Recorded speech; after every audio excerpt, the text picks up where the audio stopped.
сыйфатлы балалар әсәрләрен язарга үндеү безнең язучыларны. Бик яратадыр яшьләрне. Мырау бикә кердем, әйтәм, мырау бикә түгел бит инде, мырау батыр бит. Нақый Сәмбәт татар мәдәниятында халык академика дигән исем яулаган әдип, галим, фольклорчы. Biz аны фольклор китапларын белән, сүзекләр белән таныш. Әмма ләкин бар бер өлкә әле дә яктырылмаган фәндә. Аның балалар әдәбиятына керткән өлеше. Бу өлкәдә Нақый Сәмбәт балалар фольклоры өстендә генә эшләмәгән, ул безгә яңа жанрда язылган әдәби әсәрләр бүләк иткән. Ул безнең әдәбиятның киләчәге турында нык кайгырган, уйланган һәм зурлар аудиториясын балалар әдәбиятында формалашканын аңлап эшләгән. Тагы бер проблема аны нык кайгырткан. Инде 30-40 елларда Нақый Сәмбәт үзенең хезмәтләрендә шундый фикерләр белән безнең белән уртаклаша, татар теле урыслашу юлы белән китүен мәктәптә һәм бу безгә мәдәниятка нинди зыян китергәне турында үзенең укучылары белән уйлана. Үзе алдында шундый максат куя.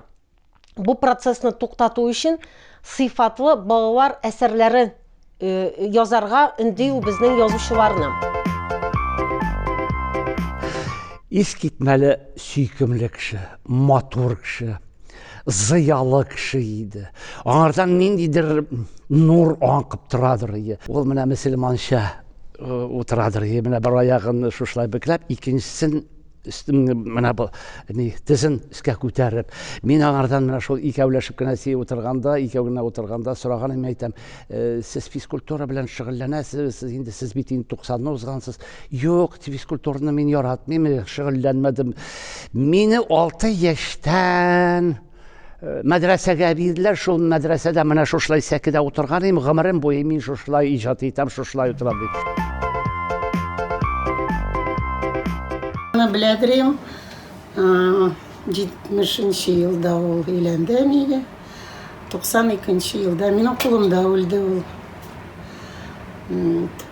Бик шундый кеше, мин ирләрне шундый күргәнем юк. Бик шундый интеллигентный, бик яратадыр яшьләрне, гел сорыйдыр, ничек сез яратасыз, ничек мәхәббәт сезнең.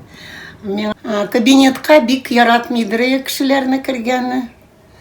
Но психиатрдыр, аның янында гел утырадыр, стелдә дә утырадыр. 91-нче елда төшерелгән, то есть ярты ел калганы үлгәнгә. Менә пси темасына кергәндә, псиләрне Нақый Сәмбәт яраткан һәм кызыксынган пси дөньясы белән, һәм ул аның өчен әкияти генә персонаж булып калмаган, ул фәлсәфи образ буларак аның әдәбиятына кергән.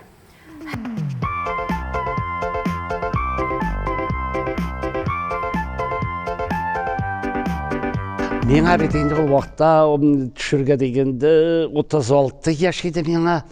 Аны әзерлек тә булмады. Ул вакытта 96-нчы елны, ул вакытта теге дөньялар буталып киткән вакыт, акча юк, бер нәрсә дә эшләргә белмиләр. Шунда кирәк бит. Ялгышмасам, Индус Сирматов редактор, ул инсценировка ясап, Идмас Үтәгәнов режиссер булып, алар менә шушы эшне башлап, инсценировать итеп, сценарий ясап, керәләр җитәкчеләргә һәм кирәк бит. Az гына булса да акча бирәләр бу әсәргә. Бу акча бирәләр, алар үзләре әзерләнәләр. Миңа 2 көн кала шалтырата Идмас Үтәгәнов. Карале, мин менә шул Мырау батырны төшерә башлыйбыз. О, зур әйбер дигәнем. Сине генә күрәм, син генә әйдә инде, уйна инде шушы Мырау батырны дигәч, ярый дип кызыксынып кына киткән иде, булай гына эшләрбез дип инде. Әле җитмәсә Аның бит баштан ахырына хәтле килтеге җырлардан гына тора ул. Җырлар белән язгандар. Кайчан өйрәнербез? Бу берәр елга сузылыр дип теге булай гына инде кул селтәп кенә караган идем. Бер заман bir көн узгач, иртә белән 9-га кил, җырларны өйрәнәбез, 12-дә съемкага китәбез. Ничек инде дип әйтәм теге. Алай булмый бит инде. Булай икән. Марлагай батыр җап, мырлап кая барасың? Аю кунак чакырган, кар орманга барамын. Анда синең ниең бар. Бүре суйган итем бар. Ул ит белән нишлисең? Ут өстендә кыздырам. Төне буе Рәшит мәрхүм Рәшит Абдуллин композитор, төне буе 3-4 җыр яза, үзе җыя тегән иде инде тактада. 9-да киләбез телевидениегә, студияга. Ул безгә уйнап күрсәтә. Без шундук өйрәнәбез. Шундук фонограмма язабыз да 12-гә сцена съемкага китәбез, съемочный площадкага төшерәбез. Кулың пешсә нишләрсең? Аю-майы сыртырмын, Йылт-йылт итсә нишләрсең? кул яулыгым бәйләрмен. Пышыранса нишләрсең? Ак иделдә юармын, Агып китсә нишләрсең? үрле сүзле алырмын.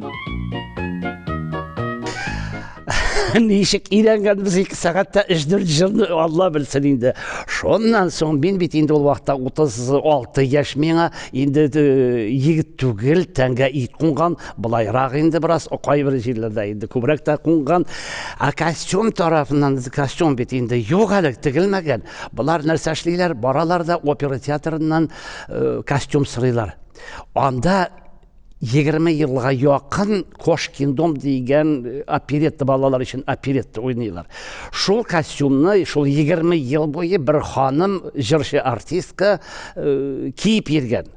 Спектакль уйнаганда ул тили уйнаган, ул шереп беткән костюм. Миңа аны кидерттеләр дә. Әле аңламыйча, ул вакытта Чузның бер залында, Рус Чузының залында төшергән репетиционный залында съемка башланды, съемканы төшерделәр, икенче көнне карыйлар. Съемка вакытында минем арт яктан ул комбинезон, костюм жыртылган килеш, анда минем ак плавкилар күренә башлаган. Ярар инде бүтән төшереп булмый, шул гына китсен инде дип. Шундый әйберләр дә китте. Һәм без үзебез бер дә аны җитди дип карамадык, ничектер теге җиңел генә. Әйдә көлешеп, шаярышып шуны эшләдек, әкият. Мен әйтәм, бу моны инде 1-2 мәртәбә күрсәтерләр дә онытылырлы инде дип уйлаган идем. Юк, Аллага шөкер, менә китте. Аны бик еш күрсәттеләр. Шул вакытта инде нигәдер минем дә даным күтәрелде, шул роль дип инде урамда таный башладылар. Кайбер әбиләр троллейбуска керән, кайбер әбиләр, "Эй, Мырау бикә керде", мен әйтәм, "Мырау бикә түгел бит инде, Мырау батыр бит инде, бикәгә шабаган бит инде".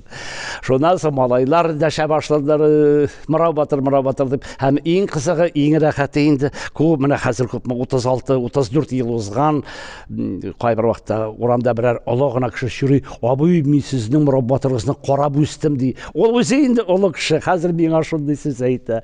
Күңелле, димәк, кешеләрнең исендә калган, шулай бер, димәк, ниндер йыгынты ясалган кешеләргә. Менә шуннан хәбәр киткән Карурманда. Ду килә ди бөтен җәнлек җанварында. Урман бит ул, чыш-пыш белән дөнья тулган. Бар да чаба, барсының да күзе тонган. Ник тунмасын, ник чапмасын дөбер шатыр. Килгән ди, бик тә хәтәр, Мырау батыр. Әүвәл моны ишетеп алган Тукран бабай. Беләсез ич, ул бабайның борыны калай. Кага башлый агач кыңгырау бу бер вакыт. Борыны белән бер наратка дымбырдатып. Качгыз, ул шундый бер Мырау икән. Тырнаклары тырнак түгел, Бырау икән. Дөрес бу, бер дә түгел уен көлке. Үзе күргән ул Мырауны кызыл төлке. Урман күле